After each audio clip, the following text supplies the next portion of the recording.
परमेश्वर के नाम की महिमा हो। परमेश्वर का संदेश, और आज का संदेश परमेश्वर शांति के ऊपर देगा। वो बताएगा शांति क्या है, क्योंकि आजकल आप देख रहे हैं जो माहौल है, हर जगह अशांति फैली हुई है। हर जगह अगर आप देखें, न्यूज़ देखें, कहीं भी कुछ देखें, सारा माहौल अशांत है और लोग शांति की खोज में इधर उधर भाग रहे हैं। उन्हें शांति चाहिए, लेकिन वो समझ नहीं पा रहे कि शांति कैसे प्राप्त करें, क्योंकि उनके पास कोई रास्ता दिख नहीं रहा है। लेकिन परमेश्वर हमारा है जो अपने लोगों को बताता है कि इस अशांत माहौल में भी शांति को पाया जा सकता है। उसका तरीका परमेश्वर जानता है, उसके पास है, और वो आज अपने विश्वासियों को बताएगा कि हमें क्या करना है अगर हम जीवन में शांति पाना चाहते हैं। और उसके लिए हम पहला वचन निकालेंगे, फिलिपियों की पुस्तक, उसका 4वां अध्याय, उसका 7वां वचन। फिलिपियों 4:7। तब परमेश्वर की शांति जो सारी समझ से परे है, तुम्हारे हृदय और तुम्हारे विचारों को मसीह यीशु में सुरक्षित रखेगी। आमीन। फिलिपियों 4:7 कहता है, तब परमेश्वर की शांति जो समझ से बिल्कुल परे है, तुम्हारे हृदय और तुम्हारे विचारों को मसीह यीशु में सुरक्षित रखेगी। वचन क्या कहता है कि तब परमेश्वर की शांति, संसार की शांति से हम कुछ नहीं प्राप्त करेंगे। कह रहा है परमेश्वर की शांति जो समझ से बिल्कुल परे है, जिसकी समझ लोगों को नहीं है। हमारी समझ वहाँ तक नहीं पहुँच पा रही कि परमेश्वर की शांति भी कोई चीज़ है। परमेश्वर भी अपनी शांति हमें दे सकता है, क्योंकि इसीलिए वचन कहता है जो समझ से बिल्कुल परे है। हम शांति के लिए इधर उधर भटक रहे हैं, परमेश्वर के पास नहीं आ रहे, जबकि असल में शांति परमेश्वर के पास है, जो कहता है तुम्हारे हृदय और तुम्हारे विचारों को मसीह यीशु में सुरक्षित रखेगी। आपके हृदय में वो शांति होगी, आपके विचारों में वो शांति होगी, किसके द्वारा? मसीह यीशु के द्वारा, जो सुरक्षित रहेगी। लेकिन हम आज भी नासमझ हैं। बहुत से लोग हैं जिनसे पूछिए, वो शांति की तलाश में भटक रहे हैं। उन्हें शांति चाहिए, लेकिन मिलेगी कहाँ, इसका पता उन्हें नहीं। बहुत से विश्वासी भी वचन को नहीं समझने के कारण इधर उधर शांति की तलाश में जा रहे हैं। कलीसियाओं को बदलते हैं, पास्टर को बदलते हैं कि उन्हें कहीं शांति मिलेगी। उससे नहीं होगा।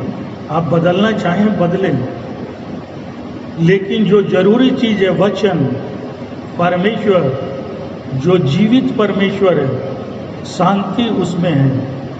उसको खोजें, उसको तलाशें, तब उसकी शांति आप पर बनी रहेगी। लेकिन कह देता है वचन आगे, लेकिन तुम्हारे समझ से बिल्कुल परे है। यहीं पर हम गलतियां कर रहे हैं या करते हैं, क्योंकि हम नहीं समझ पा रहे कि मुझे खोजना क्या है। आपको कुछ नहीं, परमेश्वर को खोजिए, उसके वचनों को समझिए, और वो कहता है मैं तुम्हें शांति दे दूँगा, तुम्हें शांति मिल जाएगी। तुम्हें भागने दौड़ने की ज़रूरत नहीं है। शांति कोई ऐसी चीज़ नहीं है जो आप भाग दौड़ के कहीं खोज लेंगे। आप जितना भागेंगे आपका मन उतना अशांत होगा। आप शांत नहीं हो पाएंगे भाग दौड़ में। जो मनुष्य जितना भागता है उतना बेचैन होता है, क्योंकि उसे मिलेगी नहीं, उसकी बेचैनी बढ़ती जाएगी। शांति की बजाय और अशांति उसके जीवन में फैलेगी। लेकिन एक उपाय आज परमेश्वर बता रहा है अपने विश्वासियों को कि तुम मेरे पास चले आना। जब मन अशांत हो तुम इधर उधर मत भागना, और मैं तुम्हें शांति दूंगा जो तुम्हारे अंदर सुरक्षित रहेगी। और क्यों सुरक्षित रहेगी? जब तक आप परमेश्वर से जुड़े रहेंगे, उसे सुरक्षित रखना चाहेंगे, तब तक उसकी शांति, परमेश्वर की शांति आप में सुरक्षित रहेगी। लेकिन हम इधर उधर की भाग दौड़ में अपने आप को और अशांत किए जा रहे हैं। यूँ तो पूरे संसार को आप देख रहे हैं अशांत है, पर वो अपने विश्वासियों के लिए कह रहा है कि तुम चिंता मत करना। आइए पढ़ लेते हैं फिलिपियों 4:6, फिलिपियों की पुस्तक 4 अध्याय 6 वचन। किसी भी बात की चिंता मत करो, परंतु हर एक बात में तुम्हारे निवेदन, प्रार्थना और विनती के द्वारा धन्यवाद के साथ परमेश्वर के सम्मुख उपस्थित किए जाए। फिलिपियों 4:14 कहता है, किसी भी बात की चिंता मत करो, परंतु हर एक बात में तुम्हारे निवेदन, प्रार्थना और विनती के द्वारा धन्यवाद के साथ परमेश्वर के सम्मुख उपस्थित किए जाएं। कह रहे चिंता मत करो, अशांत मत हो, घबराओ मत, लेकिन क्या करो? हर एक बात में निवेदन, प्रार्थना और विनती किसके साथ? धन्यवाद के साथ परमेश्वर के सामने उपस्थित करो। मतलब परमेश्वर के सामने रखो अपनी प्रार्थना, अपना निवेदन, अपनी विनती, और परमेश्वर का धन्यवाद करो कि उसने तुम्हारी प्रार्थना, तुम्हारे निवेदन, तुम्हारी विनती को सुना है और तुम्हारा मन अब चिंता में भरा नहीं होगा, शांत हो जाएगा। लेकिन हम क्या करते हैं? प्रार्थना, निवेदन और विनती के बजाय भागने लगते हैं। परमेश्वर ने उपाय भी बताया कि चिंता मत करना, तुम मुझसे प्रार्थना करना, मुझसे निवेदन करना, मुझसे विनती करना, और मैं क्या करूँगा? उसको सुनूंगा, तुम्हारी चिंताओं को मिटाऊंगा, हटाऊंगा तुम्हारे जीवन से।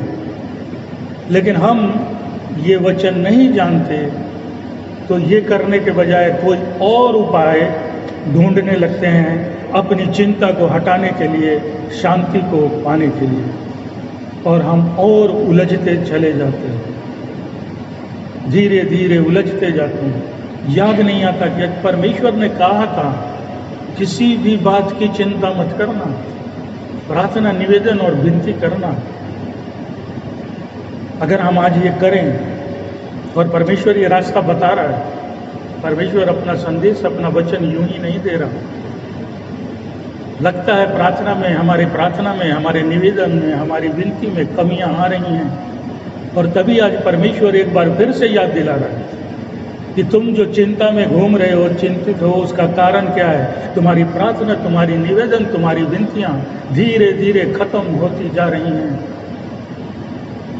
तुम अब मुझसे दूर होते जा रहे हो, इसलिए चिंता तुम्हें सता रही है, अशांति तुम्हारे जीवन में प्रवेश कर रही है, और तुम उसका रास्ता नहीं खोज पा रहे हो, जबकि रास्ता मैंने बताया है, और बड़ा सरल रास्ता बताया है। इसमें भागने की जरूरत नहीं, बैठ जाइए, आराम से प्रार्थना कीजिए। इसमें कहाँ कर है दौड़ दौड़ के प्रार्थना करो, रोड पर भागते हुए प्रार्थना करो, सड़कों पर दौड़ो। तेरा जहाँ हो वहाँ बैठ तो जाओ। लेकिन हम अपना जीवन भागने में और दौड़ने में लगा रहे हैं। वो कह रहे स्थिर होकर बैठ जाओ, प्रार्थना करो, मैं सुनूंगा, मैं तुम्हारी चिंता मिटाऊंगा। लेकिन हम ये करने के बजाय कुछ और में उलझे हुए, क्योंकि हमें पता नहीं कि करना क्या है। क्यों? क्योंकि समझ नहीं पा रहे, या समझना नहीं चाहते, सुनते हैं सुनना नहीं चाहते, या सुन के अनसुने बने हैं। कहीं न कहीं कोई तो कारण है जिससे चिंता जीवन में विश्वासियों के प्रवेश कर रही है, अशांति उनके जीवन में आ रही है। और शांति का सोर्स क्या है, स्रोत क्या है? हम जानते हैं कि हमें शांति कहाँ से मिले, यही लोगों को नहीं पता कि उसका स्रोत कहाँ है, मुझे कहाँ मिलेगा। लोग संसार में भाग रहे हैं, वहाँ शांति नहीं है। शांति का स्रोत या इंग्लिश में कहिए सोर्स कहाँ है, वो बाइबल हमें बताती है। आइए पढ़ते हैं। पहला थिस्सलुनीकियों 5:23। Page number 247। अब शांति का परमेश्वर आप ही तुम्हें पूर्णतः पवित्र करे और तुम्हारी आत्मा, प्राण और देह हमारे प्रभु यीशु मसीह के आगमन तक पूरी रीति से निर्दोष और सुरक्षित रहे। पहला थिस्सलुनीकियों 5:23 कहता है, शांति का परमेश्वर आप ही तुम्हें पूरी रीति से पवित्र करे और तुम्हारी आत्मा और प्राण और देह हमारे प्रभु यीशु मसीह के आने तक पूरे पूरे और निर्दोष सुरक्षित रहें। वचन में परमेश्वर क्या कह रहा है समझिए। सोर्स कहाँ है, स्रोत कहाँ है।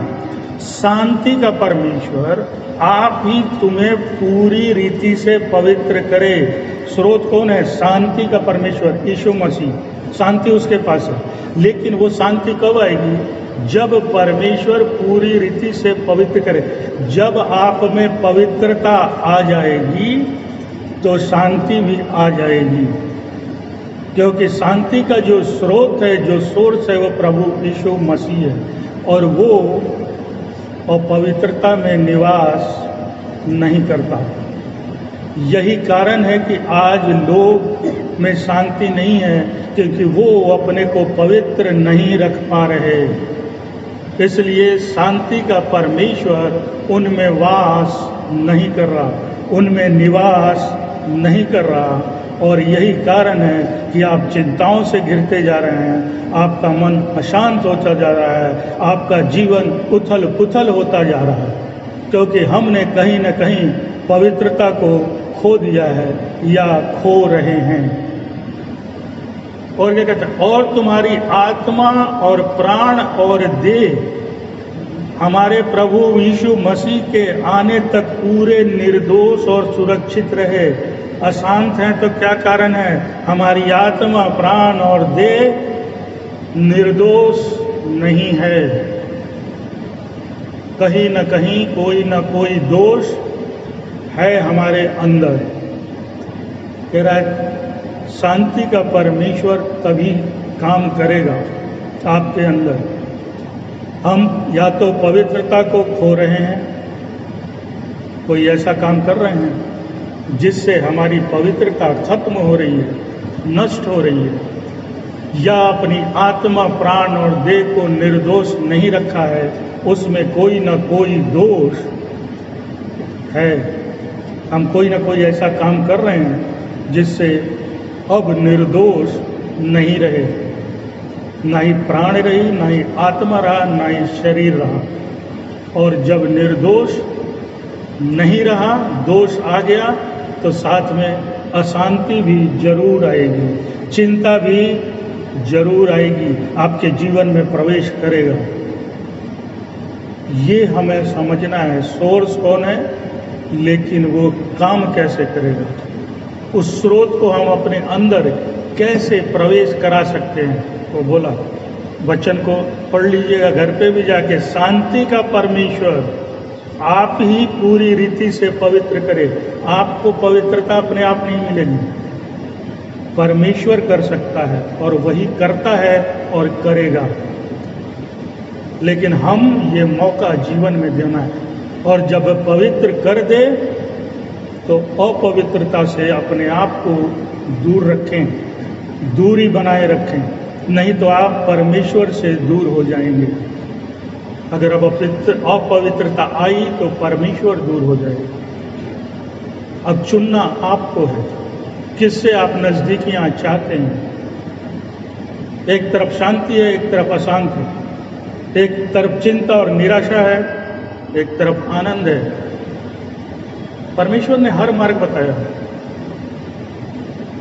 लेकिन साथ में क्या कह दिया? चुन लेना तुम, दोनों मार्ग तुम्हारे सामने हैं। अब हम हैं, कभी कुछ चुनते हैं, कभी कुछ चुनते हैं। जब अशांत होते हैं, चिंता में गिरते हैं तो रोते हैं, तो फिर परमेश्वर के पास भागते हैं, वो रास्ता ठीक था।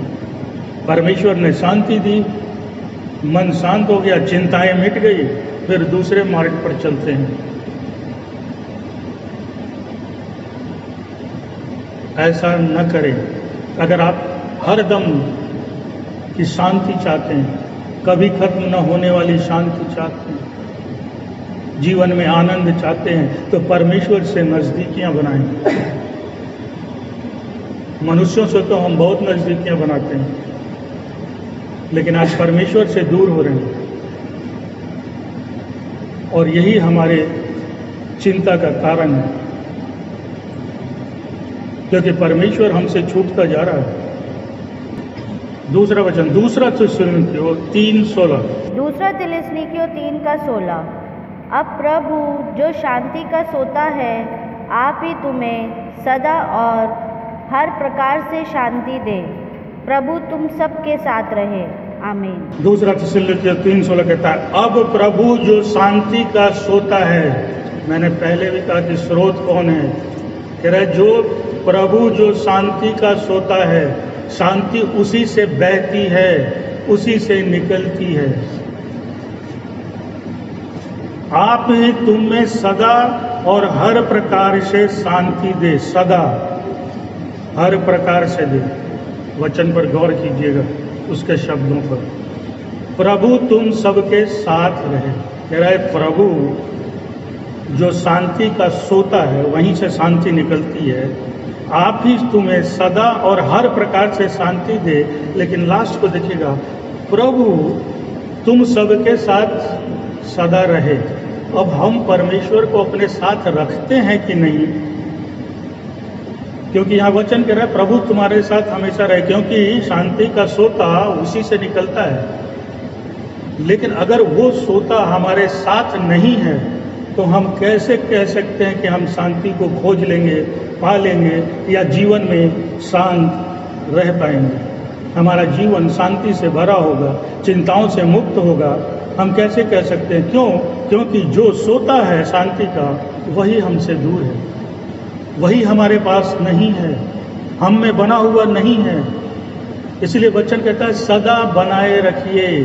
वचन कह रहा है वो तुम प्रभु तुम सबके साथ रहे। अगर प्रभु के साथ नहीं रहेंगे तो फिर मुश्किल है, और हम ऐसी ही गलती करते हैं। परमेश्वर हमारे साथ नहीं रह पा रहा। प्रभु तो रहना चाहता है, हम नहीं रह पा रहे। लोगों को प्रभु के साथ रहने में बेचैनी होने लग रही है, क्योंकि बाकी कामों की इजाज़त वो नहीं देता, और मुझे वो काम करने हैं जिसकी इजाज़त परमेश्वर नहीं दे रहा। तो मेरे पास एक ही सीधा रास्ता है कि परमेश्वर को ही छोड़ दूं, बाकी अपने रास्ते को खुद तय करूं। दूसरा कोई रास्ता नहीं है। लेकिन वचन कह दिया कि सोता जो है शांति का, वो परमेश्वर है, उसी से शांति बहती है। आप चाहिए बटोर लीजिए, आपके ऊपर है। दूसरा कोई आपको नहीं दे सकता। उस सोते को आपको अपने साथ खुद रखना है, वो आप पर निर्भर है, आपको तय करना है। मैं आपके लिए उस धारा को नहीं मोड़ सकता, उस सोते को कि इनके अंदर प्रवेश कर जाए। कोई किसी के लिए नहीं कर सकता, आप मेरे लिए नहीं कर सकते। अगर मेरी इच्छा नहीं है, आप कुछ नहीं कर पाएंगे, क्योंकि मैं नहीं बना रहना चाहता परमेश्वर में कि वो सदा मेरे साथ रहे। कोई नहीं करा पाएगा, परमेश्वर भी नहीं कर पाएगा जबरदस्ती, वो नहीं करता। वो समझा देगा कि भाई मेरे पास है, चाहते हो मुझ में बने रहो, नहीं चाहते मर्जी आपकी, रास्ता आपका। आइए फिलिपियों 4:9। फिलिपियों 4:9। जो कुछ तुमने मुझसे सीखा, ग्रहण किया, सुना और कुछ में देखा है, उन्हीं का अनुकरण करो, और परमेश्वर जो शांति का स्रोत है तुम्हारे साथ रहेगा। जो बातें तुमने मुझसे सीखी और ग्रहण की और सुनी और मुझ में देखी, उन्हीं का पालन किया करो, तब परमेश्वर जो शांति का सोता है तुम्हारे साथ रहेगा। वचन साफ कह रहा है, समझने की जरूरत है। क्या कह रहा है? जो बातें तुमने मुझसे सीखी, वचन के द्वारा परमेश्वर ने जो सिखाया और ग्रहण की और सुनी, जब दूसरों से सुनते हैं आप, और मुझ में देखी, जो परमेश्वर के बारे में आप यीशु के बारे में जानते हैं, तो उसने क्या किया, क्या सिखाया, वो आप पवित्र शास्त्र के द्वारा बहुत अच्छे से जानते हैं। सीखी, उन्हीं का पालन किया करो। और तब आगे कहता है, तब परमेश्वर जो शांति का सोता है तुम्हारे साथ रहेगा। लेकिन मुश्किल यहीं पर है। जो मैंने सीखा, जो ग्रहण किया, जो सुना, उसका पालन मैं नहीं करता हूँ, मैं नहीं करूँगा, मैंने ठान रखा है। और परमेश्वर के यहाँ पर वचन क्या कह रहा है? जो मुझसे सीखी, ग्रहण की और सुनी और देखी, हम उससे कोसों दूर हैं। सुनते हैं, जीवन में नहीं अपनाते, पढ़ते हैं, ग्रहण नहीं करते। परमेश्वर यीशु मसीह के जीवन से शिक्षा नहीं लेते। उसे जानते हैं, बहुत अच्छे से जानते हैं। कहते भी हैं प्रार्थना में, प्रभु ने तो अपना लहू मेरे लिए बहा दिया। लेकिन उसकी शिक्षा से हम कोसों दूर हैं, अपने आप को दूरी बना के रखे हैं। कहता है, लेकिन अगर ये नहीं करोगे तो क्या होगा? तब परमेश्वर की शांति का जो सोता है तुम्हारे साथ रहेगा। अगर इसका उल्लंघन करते हैं, वो सोता हमारे साथ नहीं रहेगा। पहले वचन में आपने पढ़ा था कि प्रभु सदा तुम्हारे साथ रहे, लेकिन साथ कैसे रहेगा वो सोता? ये वचन आपको और ज़्यादा खुलकर बता रहा है। जो सीखा, जो सिखाया, कौन सिखाता है? आपके पास्टर सिखाते हैं, आप बाइबल से सीखते हैं। जो बातें आपको सिखाई गई कि क्या करना जीवन में, अगर विश्वासी जीवन जीना चाहते हैं तो क्या करते हैं, बाइबल भी बताती है, लोग भी बताते हैं, पास्टर भी मार्ग दिखाते हैं आपके। जो ग्रहण की, यहाँ तो कुछ ग्रहण ही नहीं हो रहा है, तो फिर करें तो क्या करें? कहाँ से शांति का सोता हमारे साथ रहे? जो सुनी उसको तो अनसुनी कर दी, जीवन में कहाँ अपनाया? अब कोई सामने बोल रहा है तो सुनना ही पड़ेगा। लेकिन क्या आपने उसको समझा कि परमेश्वर आपको क्या बता रहा था, क्या सिखा रहा था, क्या समझा रहा था? अगर नहीं किए तो वो भी व्यर्थ गया। और फिर परमेश्वर का सोता आपके साथ नहीं है। आप समझ लीजिए, अगर अशांत हैं, चिंता से घिरे हैं, वो सोता आपसे दूर हो रहा है। ध्यान दीजिए। अगर किसी के जीवन में है, तो मैं नहीं कह रहा कि सब कोई अशांति है, ऐसी बात मैं नहीं कह रहा। लेकिन आज जो विश्वासी के जीवन अशांतों में गिरा, उसका कारण क्या है? यही सब है। अगर वो आपके पास आते हैं और पूछते हैं, आप उन्हें समझाइए कि आप इसीलिए अशांत हो गए हैं, आप परमेश्वर से दूर हो रहे हैं, वो सोता आपसे बिछड़ रहा है, आपसे दूर हो रहा है, और इसीलिए आपके अंदर शांति की कमी होती जा रही है, और एक दिन पूरी की पूरी खत्म हो जाएगी। आप कुछ नहीं कर पाएंगे। संसार में ढूंढते रह जाइए, आपको नहीं मिलेगी शांति। संसार आपका मन और अशांत कर सकता है, लेकिन शांति नहीं दे सकता। थोड़ी देर के लिए आपकी पीठ थपथपा सकता है, तो उससे ज़्यादा कुछ नहीं करेगा। लेकिन परमेश्वर कहता है, मैं तो तुम में बना रहूँगा और शांति मेरे अंदर से निकलती है, तो मेरे को शांति की कमी क्या होगी? कभी नहीं होगी। लेकिन अगर परमेश्वर ही मेरे साथ नहीं है, मुझसे दूर है, तो फिर मैं क्या खोज रहा हूँ? व्यर्थ खोज रहा हूँ। हमारी सारी मेहनत व्यर्थ है। फिलिपियों 4:8 पढ़िए। अतः हे भाइयों, जो बातें सत्य हैं, जो बातें आदरणीय हैं, जो बातें न्याय संगत है, जो बातें पवित्र है, जो बातें मनमोहक है, जो बातें मनभावी है अर्थात जो उत्तम तथा प्रशंसनीय है, गुण है, उन्हीं का ध्यान किया करो। फिलिपियों 4:8 साफ कहता है, हे भाइयों, जो बातें सत्य हैं, सत्य पर अपना ध्यान लगा, कह रहा है वचन। हम सत्य से कोसों दूर हैं। और आगे क्या कहता है, जो बातें आदरणीय हैं, हम तो दूसरे का आदर ही नहीं कर पा रहे हैं। आज संसार में और परिवार में मैं देख रहा हूं एक दूसरे के प्रति आदर खत्म होता जा रहा है, जबकि परमेश्वर कहता है शांति चाहते हो तो एक दूसरे के प्रति आदर रखो,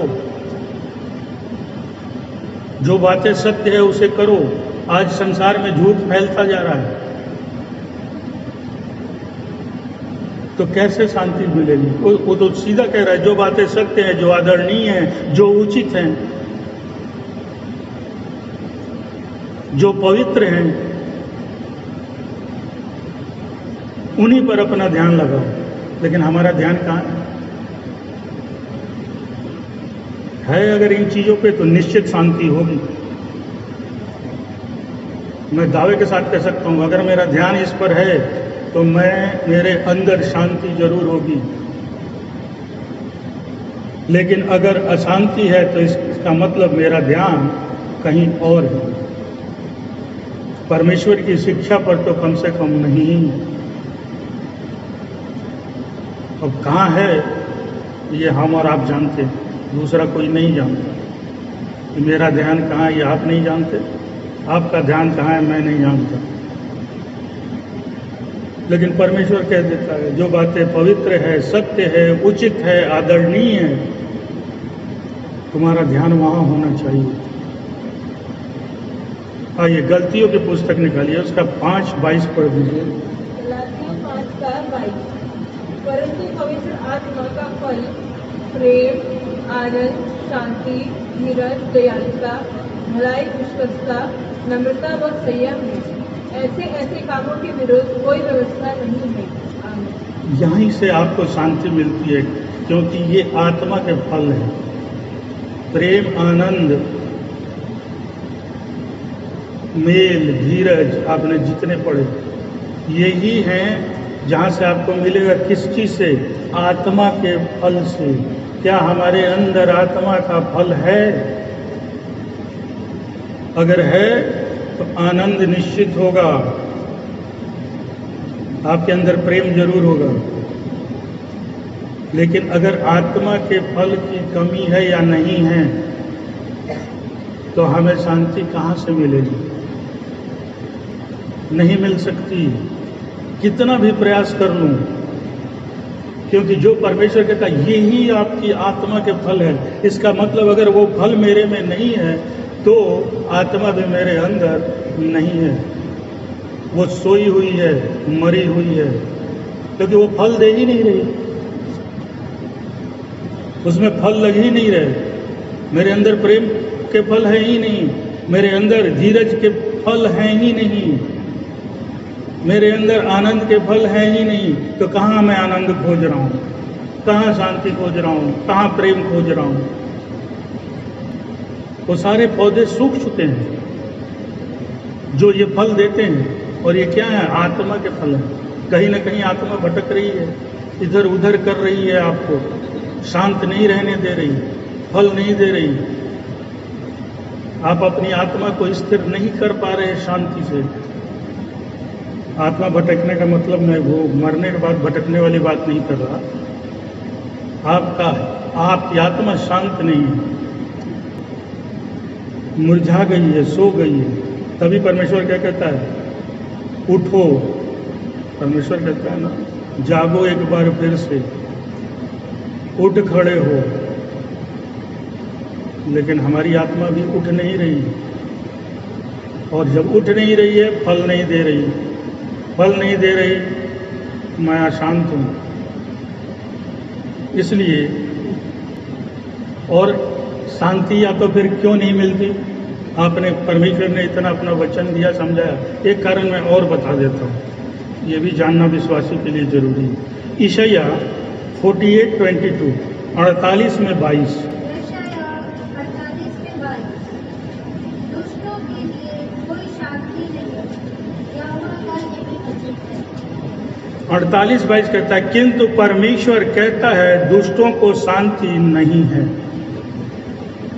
अगर शांति नहीं है तो मैं कहीं न कहीं दुष्टता में फंसा जा रहा हूं। ये भी एक कारण है। परमेश्वर ने बहुत ऊपर आपने बहुत समझा, एक ये भी कारण है।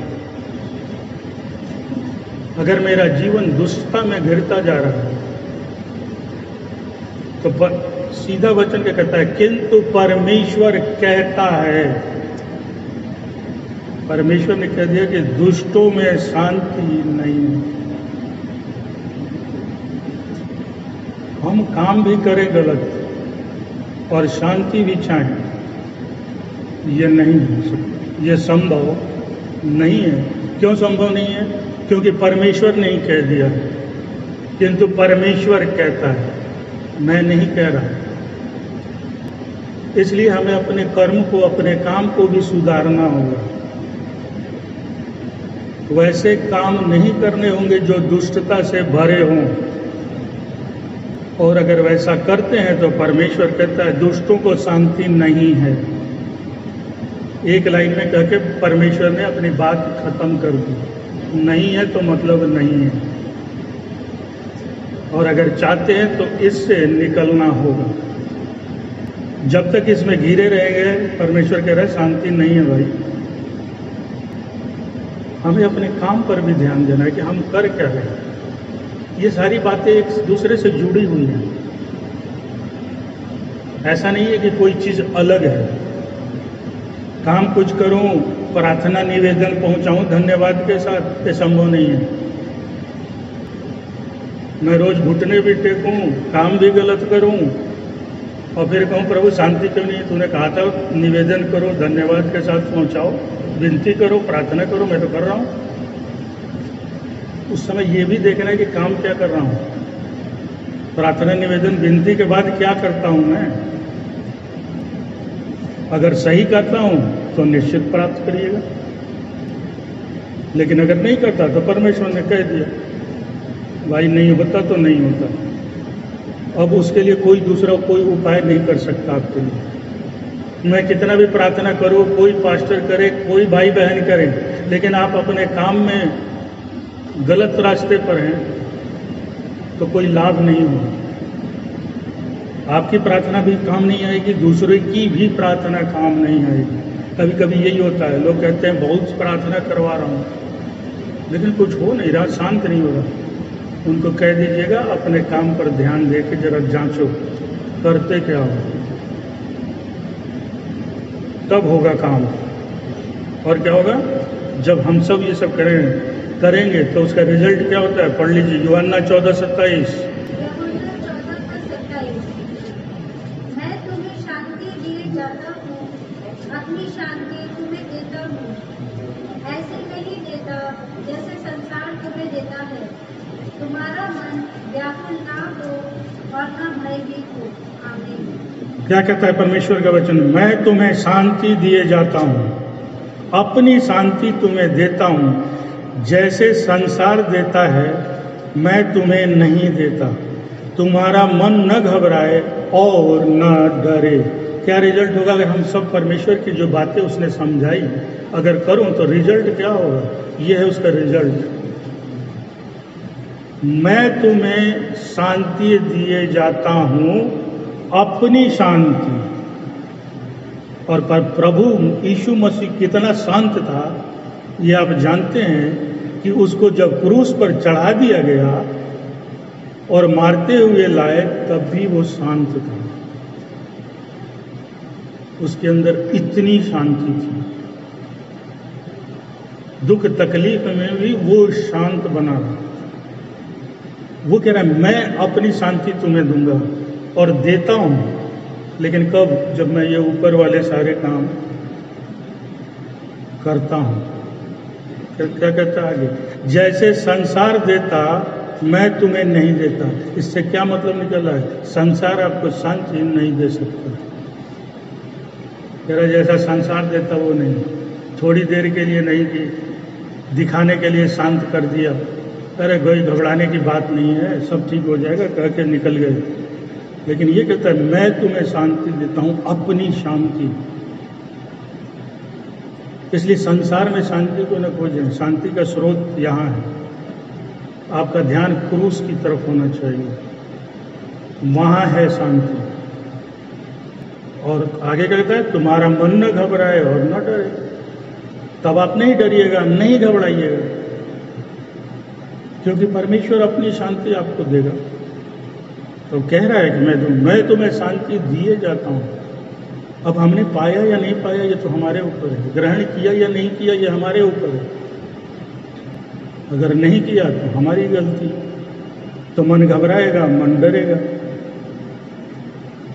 लेकिन अगर ग्रहण कर लिया तो मन नहीं घबराएगा, नहीं डरेगा, कोई भी स्थिति आ जाए, क्योंकि मुझे पता है परमेश्वर की शांति है, वो मुझ में बना हुआ है, वही शांति का स्रोत है। वो कहता है चिंता मत करना, वो कहता है मत डरना, मत घबराना। तो मेरे को घबराने क्या रहती है? हाँ, विपरीत परिस्थिति आएगी जीवन में, मैं ये नहीं कह रहा कि हरदम एक ही सा रहेगा, लेकिन समय बदलता रहता है, आएगा जाएगा सब कुछ है।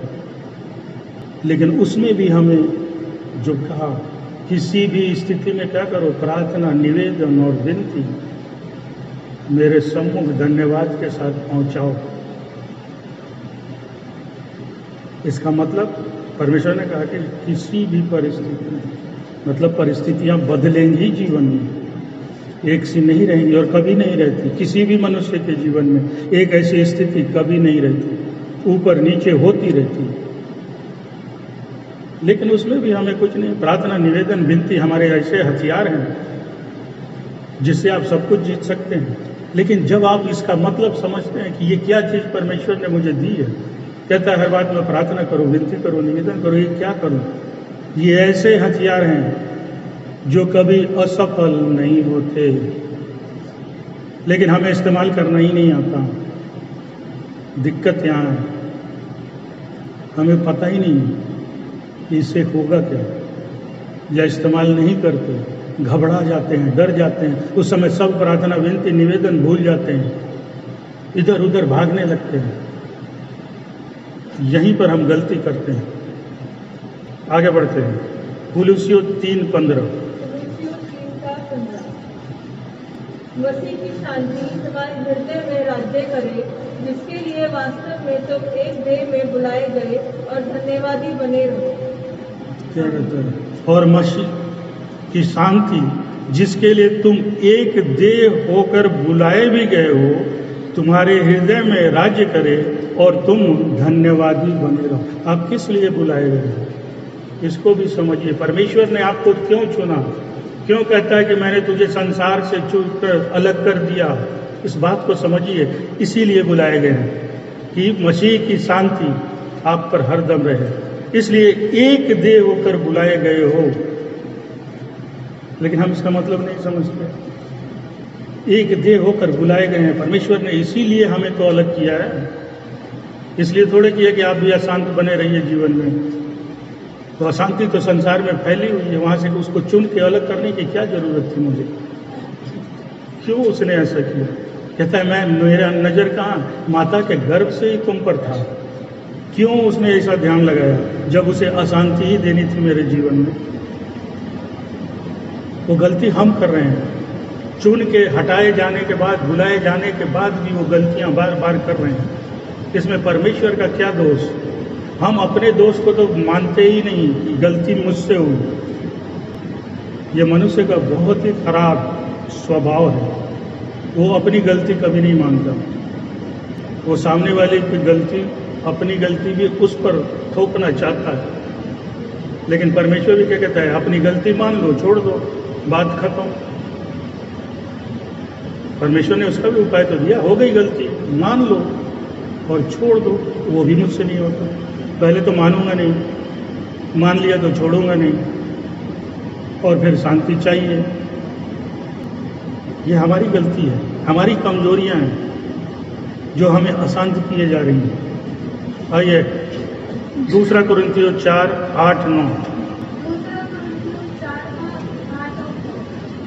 हम चारों ओर से कलेश सहते हैं परंतु मिटाई नहीं जाते, निरुपाय तो हैं परंतु निराश नहीं होते, सताए तो जाते हैं परंतु त्यागे नहीं जाते, गिरे तो जाते हैं परंतु नष्ट नहीं होते। दूसरा कुरिन्थियों 4:8-9 बहुत अच्छा वचन साफ कहता है, हम चारों ओर से क्लेश तो भोगते हैं पर संकट में नहीं पड़ते। क्यों नहीं पड़ते? क्लेश भोगना पड़ेगा लेकिन संकट नहीं आएगी। क्यों? क्योंकि परमेश्वर यीशु मसीह हमारे साथ है। क्लेश आएगी, संकट नहीं आएगी, ये ध्यान रखिएगा।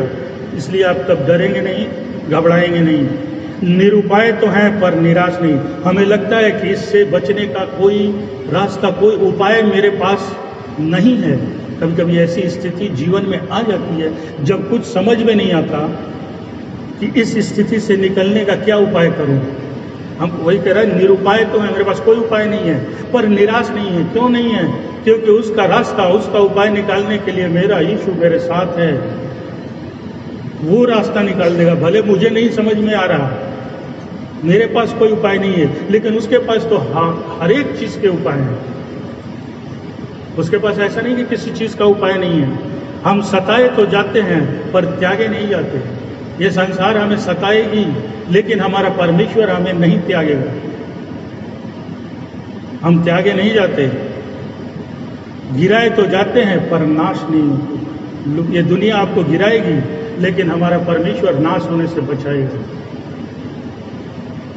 फिर तो हम शांति शांत रहेंगे क्योंकि हमें ये पता है क्लेश होंगे पर संकट नहीं आएगा, उपाय नहीं होगा फिर भी निराशा नहीं आएगी। सताए तो जाएंगे, त्यागे नहीं जाएंगे। परमेश्वर हमें नहीं छोड़ेगा। गिराए तो जाएंगे लेकिन नाश नहीं होंगे। इसका क्या मतलब है नाश नहीं होंगे? फिर से उठा लिए जाएंगे, परमेश्वर हमें फिर से खड़ा करेगा। गिर जाएंगे कोई बात नहीं, लेकिन एक है जो सहारा देकर फिर से खड़ा कर देगा, नाश नहीं होने देगा। लेकिन हम इन सब चीज़ों से अगर अपने आप को दूर रखें, मतलब वचनों से, तभी मुश्किल आती है जीवन में। तभी हम नहीं समझ पाते कि क्या करें, आगे का रास्ता क्या है मेरा। सारे रास्ते बाइबल में हैं। अगर आप ध्यान से पढ़ रहे हैं आप कभी न लड़खड़ाएंगे। आइए आखिरी वचन पढ़ के मैं समाप्त करता हूँ। यशायाह 26:3। यशायाह 26:3। जिसका मन तुझ में लगा है उसकी शांति तेरे द्वारा पूरी बनी रहेगी क्योंकि उसका भरोसा तुझ में है। यशायाह 26:3 सीधा कहता है, जिसका मन तुझ में धीरज धरे हुए है उसकी तू पूर्ण शांति के साथ रक्षा करता है। चलिए, जिसका मन तुझ में धीरज के साथ जुड़ा हुआ है परमेश्वर, तो उसकी शांति, उसकी पूर्ण शांति के साथ रक्षा करता है। रक्षा भी करता है और किसके साथ? शांति के साथ। ये नहीं कि रक्षा करेगा लेकिन आपको अशांत कर देगा, जी नहीं, पूर्ण शांति के साथ, पूरी शांति के साथ आपकी रक्षा करता है क्योंकि वह तुझ पर भरोसा करता है। क्योंकि हमारा और आपका भरोसा परमेश्वर पर है। इसलिए अगर हम धीरज के साथ परमेश्वर के साथ जुड़े हुए हैं, उसमें हमारा धीरज बना हुआ है, तो पूर्ण शांति के साथ आपकी रक्षा परमेश्वर स्वयं करेगा। वो कहता है, साथ में क्या कहता है? क्योंकि वह तुझ पर भरोसा रखता है। इसलिए परमेश्वर पर भरोसा बनाए रखें और तब परमेश्वर आपकी रक्षा करेगा, वो भी पूर्ण शांति के साथ। परमेश्वर ने आज बता दिया कि अगर आप शांति पाना चाहते हैं तो बहुत आसान रास्ते उसने रखे हैं। अब करना क्या है ये हमारे ऊपर है। चाहते हैं तो जो परमेश्वर ने आज शिक्षा दी, ये शिक्षा मेरी नहीं है, ये शिक्षा परमेश्वर की है, उसके वचन की है। उसका पालन करिए, देखिए आपके अंदर शांति, परमेश्वर की शांति जो उसने दी है वो बनी रहेगी और आप जीवन में आनंदित रहेंगे। परमेश्वर सबको आशीष दे।